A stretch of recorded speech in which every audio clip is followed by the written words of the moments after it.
It is time for What the H, and it has to deal a little bit with a guy named Carson Beck, but really might affect how you think about Nico. It is time for What the H? What the? What was he thinking? Release the hounds. The Dave Hooker Show. Keep cool. A presentation of OffTheHookSports.com. Carson Beck gets a Lambo. I'm not sure that's the smartest thing to do in the world, because if you throw a couple of interceptions in the SEC championship game, everybody knows what a Lambo looks like. Or let's say it's at home. Well, it would be at home against Florida, but let's say it's against a big opponent there at Georgia. Everybody knows what your Lambo looks like. Anyway, not the smartest thing in the world. This just in, Carson Beck sat behind Stetson Bennett for roughly 52 years. So he finally got his first opportunity to play. But what some of you may not know is he was a junior. And what some of you may not know is he got high marks by NFL scouts. Carson Beck did. What the H brought to you by the Hemp House today. And it was not at all a decision made while on mind-altering substances that Carson Beck came back for one more year. 2024 after 4 years at Georgia. 2020, 2021, 2022, 2023. He could have gone pro and probably would have under the old system, but instead he gets a lot of cash to come back. Why wouldn't Nico Iamaleava do the same thing? So what Caleb has done is he is looking up what NFL quarterbacks made. And then we're going to get into this, because I don't think it's outside the realm of possibility that we're going to see these numbers start to compete a little bit. And I think the NFL is going to be fine with it. I don't think they're going to raise rookie salaries to try to make college football less, unless college football really starts to compete with the NFL. Brought to you by the Hemp House, the premier hemp dispensary online with a wide variety, great selection, and strict standards to ensure you only receive the best in CBD or Delta products. Hemp House Chat with 2 T's. Hemp House Chat with 2 T's. Use the promo code hooked, and you will get 10% off. Hemp House Chat with 2T's.com. Use the promo code hooked. So, Carson Beck with a Lambo. Is that stupid or fine, or it's his money? Do what you want to do. Thoughts? I'm more just do what you want to do, but I'm with. I wouldn't post it. I'm with you. I would not post my wealth. I've never believed in doing that. I think, and this is one of the problems with just young people who get rich in general. It's one of those things of you don't want people to know your wealth. You don't want to flaunt it because you just make yourself a target. Like if I won the lottery, no one would know it. Not even my parents. Yeah, totally agree on a lot of different levels. However, I was told by someone ties to Georgia yesterday that Carson Beck got a pretty good chunk of change to come back to Georgia. Would you like to guess how much money he got to play one more year at the University of Georgia, from what I was told? $3 million? Higher? $5 million? $4 million. $4 million for 1 year at the University of Georgia, which explain a Lambo. I mean, they can be $250,000 to $350,000, $1 million or more. So you have the players selected in the NFL draft that I want to discuss what they made in year number 1. Now, a couple things you have to remember is the whole concept of you could be risking your NFL future is pretty much out the window for 2 reasons. One, you've had insurance for quite a long time. These guys are going to make millions. Nico probably has insurance. If he were to suffer a career-ending injury tomorrow, he'd probably still be a millionaire. So that's very common. But part 2, the NIL money is not that far off. Now, I remember when Cooper Mays is lobbying for more NIL money, as he should, and he and I did not talk numbers, but I knew to myself, I thought, $950,000 is the rookie minimum. Is he going to get anywhere close to that? Could he get to 400,000 or 500,000? Well, I was told he got a little bit closer than I thought, which means beyond that. Again, these are not numbers that Cooper shared with me. We haven't even talked numbers. That's none of my business other than to tell you what I've heard. So, how much money are these quarterbacks making that go to the NFL in year number one? Now, I know signing bonuses and this gets complicated, but we got to keep in mind that unless something absolutely bizarro happens, medical technology can get you back on the field. Caleb, we see very few career ending or career altering injuries nowadays. So the base salary for each one of these, and I can just give you the top 3 draft picks. Bryce Young's is going to average out at $9.5 million a year over 4 years. So he's making $9.5 million a year. He was the number 1 pick. Yep. Number 2 pick was CJ Stroud. He is making just over $9 million a year. Okay.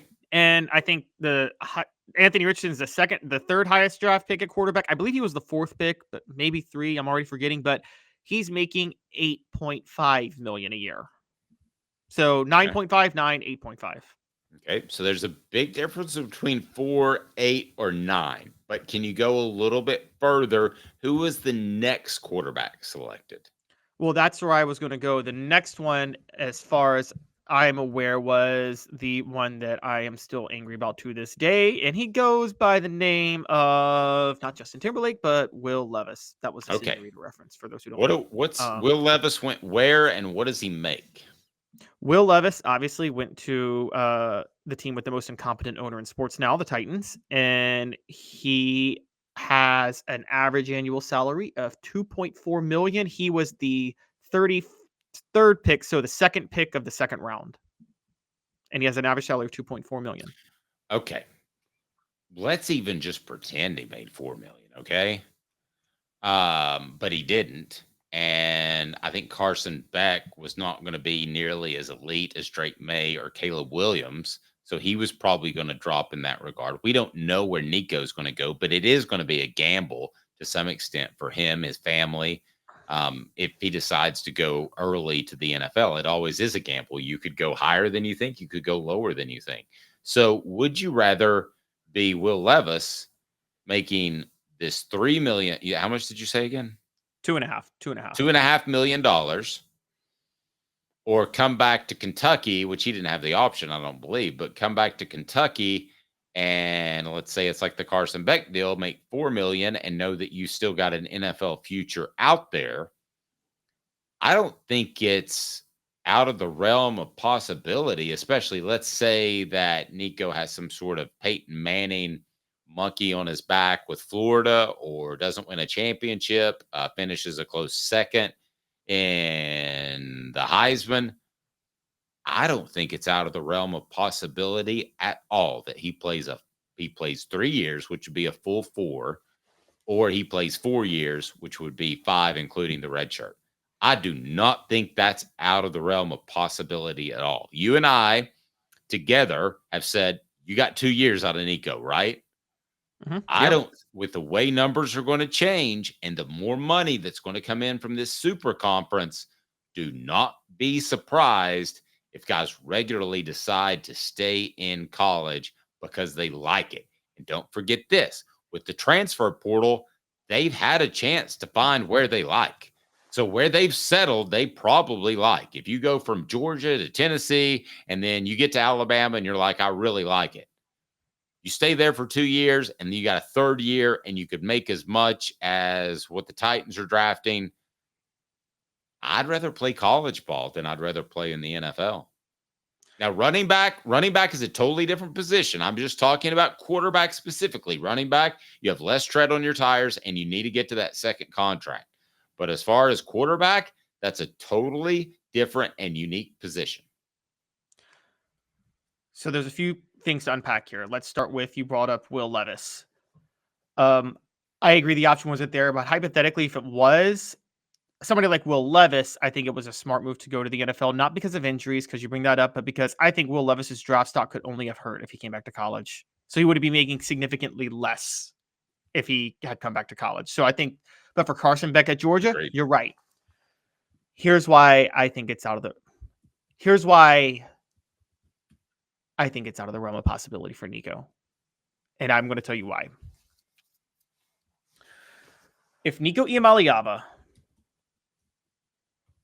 is not a guaranteed top 4 pick after his second season starting, he was a bust at Tennessee. No, that's totally unfair. What if he's an end of the first round type of guy? What if I don't like Will Levis because I don't want to use him because I know you don't like him, but what if he's a Brady Quinn guy, a guy who shows up to the Heisman ceremony and has a great career? I mean, I think he can't be Brady Quinn. He has to be like Caleb Williams. Tennessee has given this man $2 million as a freshman a year out of high school. That's underpaid, but no, Caleb, that's underpaid now with what Carson Beck is getting. Wait, but Josh Heupel staked his entire future on Nico Iamaleava. And I get it. People are going to bring up other quarterbacks that were amazing college quarterbacks, but were not high draft picks. But it's a little different with Heupel, whose system literally designs quarterbacks to be able to put up insane stats. So nobody's going to maximize their draft potential better than Nico playing for Josh Heupel. He needs to be a top 5 draft pick. He needs to play his way into a top 5 draft pick. Otherwise, here's the problem, Dave. Here's what I'm bringing up. If he doesn't play his way into a top 5 draft pick, I think collectives would realize he ain't worth paying the money to keep around because we got this guy, George McIntyre, who's right behind him. Why would you pull the collective to keep him around when he's not a top 5 caliber draft pick when you've got George McIntyre waiting in the wings? Well, I mean, maybe he shows up and he's a dud. I mean, that's always a possibility. And I would take the given in a game. And as much as I like McIntyre, he's not as talented as Nico. Okay. It's just not. So my question for you though is Nico's that talented, he should be a top 5 pick, and this shouldn't even be a debate. No, that's not true at all. Because there have been talented quarterbacks who didn't pan out in college that were very good, but not they were the number 1 quarterback in the nation. Chris Sims, I think, was, and he wasn't the number 1 quarterback drafted. Again, does that mean if his Nico has Chris Sims' career? Whoa. I know he would be somewhat disappointing if he didn't go in the early part of the first round. I understand that, but it's a very real possibility. And if Tennessee had a B plus A minus quarterback for the next 4 years, they're not going to turn that down for a guy named George McIntyre that might or might not be an A plus, but he might also be a C. I would rather have that consistency through my program. I can't. To me, it really surprises me you don't like the concept of him playing an extended period of time. And listen, this money if you're talking $4 million in 2023 for Carson Beck, what are you talking for an elite quarterback in 2027 when there's a super conference doling out cash left and right? And you're right, Jay Ford. GMAC versus Nico is way, way too early. Okay, hold on. First of all, Chris Sims was a B minus career quarterback. He wasn't even B plus A minus. He was B minus for his college career. If Nico has Chris Sims' career, hold on. No, go ahead. If Nico has Chris Sims' career, then there's no way you open up NIL. He's not worth paying NIL money to keep if he has Chris Sims' career. Chris Sims is not a guy you open up the NIL checkbook to keep based on his college production. It wasn't that good. There's a reason that Major Applewhite was way better than him, even though Chris Sims had way more talent. Okay, but so I think you're, and yes, there's a good chance that we got a car from upcoming sponsor Ray Varner Ford and a hot tub from Dynasty Spas for Cooper to keep him around. Not because of his play on the field, just because he's so darn good on the ball report. I'm joking. Okay, but what about this? Different conversation. Can I change gears completely? Sure. Okay. He's like Coach Hype, as they like to call him. And Sims was a B plus quarterback. So he says to Hype, he goes, man, the Cowboys have the first pick, and I think Jerry Jones has been on crack for the last 40 years, and I don't want to play for that guy. He just ran off Dak Prescott. I don't think that's where I want to go. I'm just using an example. I don't want to go to this school. I want to stay around. Can you pony up $6 million because I'm an A-plus quarterback? If you could just do that, I would absolutely love to hang around for another year, maybe two. Are you telling me that that's not a possibility? I'll give you the other one. If he's average, you're not going to pay him to stay around. But does he just end up loving Tennessee? I mean, there's some reason he came 3 time zones away. That's actually that's a fair point. That's a fair hypothetical because we're already seeing Caleb Williams do that with the Bears, aren't we? He's basically saying, I want to come back if the Bears are going to draft me. I don't want to get drafted by the Bears.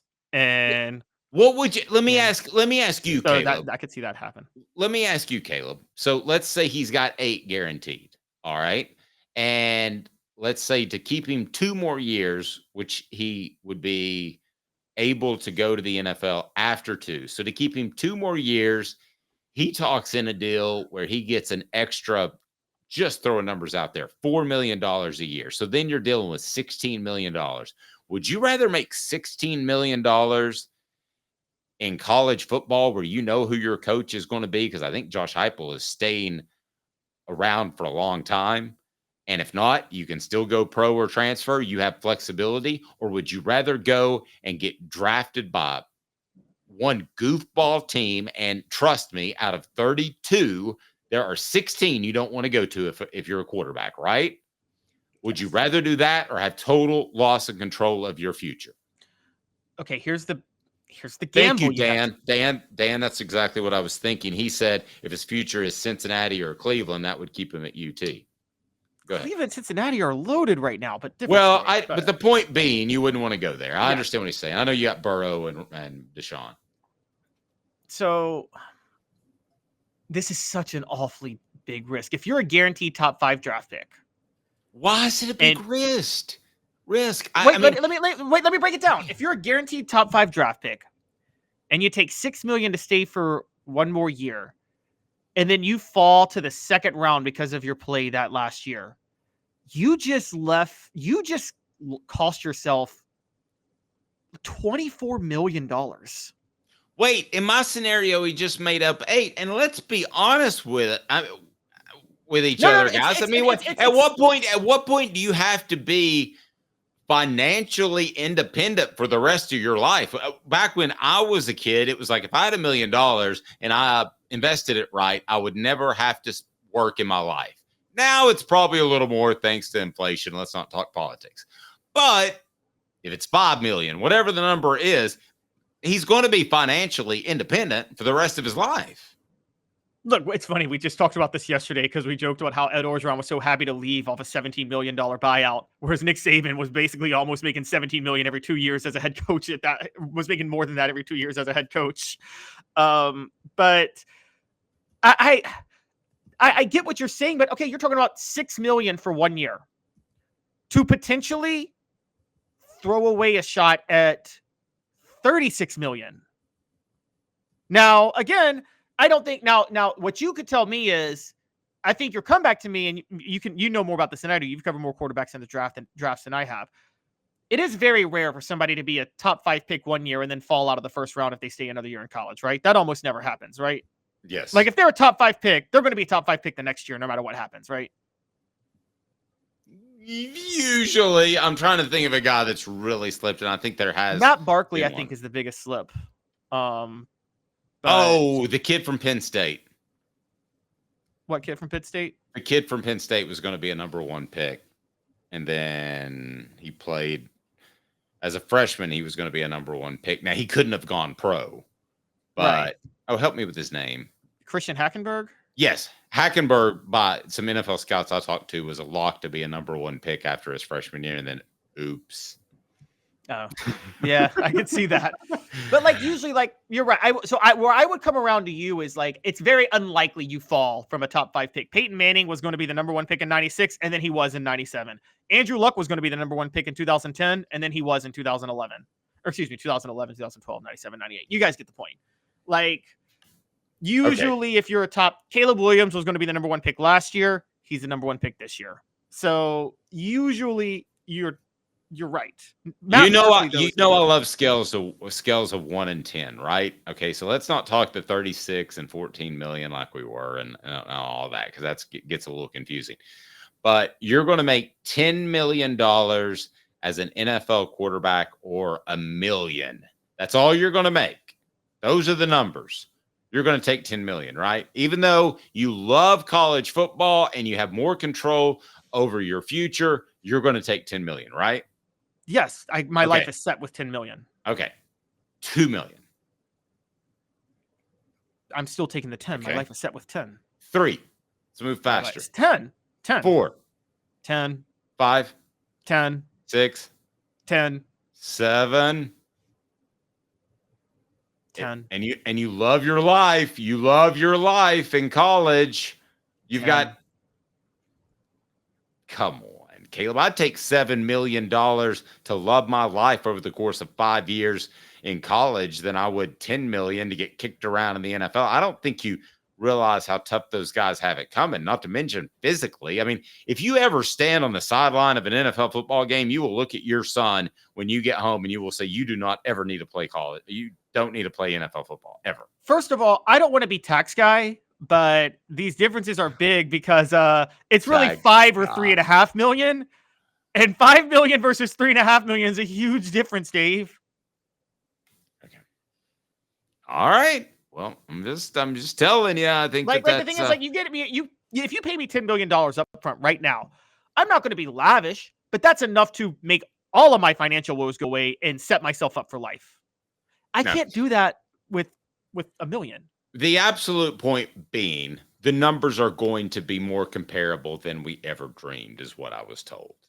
Way, way, way more comparable. Just wait and see. Now, I'm talking about the quarterback position only. Don't come to me and say, fullback. You said the fullback was going to be making $18 million. No, I never said that. But at the quarterback position specifically, they're going to be way more comparable than you thought.